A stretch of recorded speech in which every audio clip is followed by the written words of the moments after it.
Nous félicitons de cette bonne ambiance de travail. Au cours de la présente séance, nous avons évoqué 21 questions importantes qui ont été toutes adoptées à l'unanimité. Il s'agit du transfert par l'État des charges importantes concernant la gestion de l'environnement, des eaux pluviales et donc tout ce qui touche à la circulation de la responsabilité des maires en matière de l'eau torrentielle, de l'eau pluviale.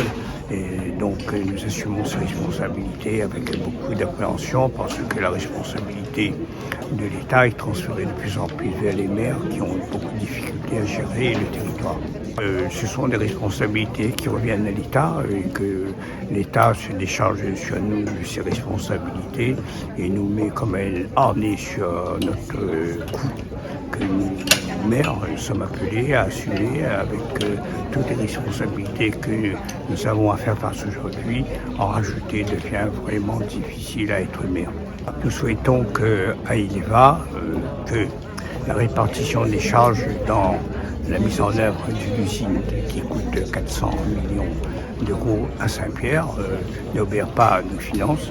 La commune, les comités d'agglomération de l'Ouest, de Saint-Pierre, Civice et de nous-mêmes, on doit tenir compte du potentiel fiscal de notre population et que le correctif à apporter en matière de contribution doit être aligné sur les ressources que nous disposons.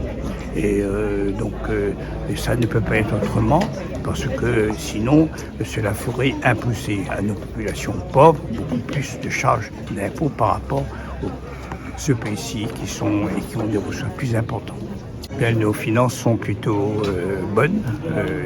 Nous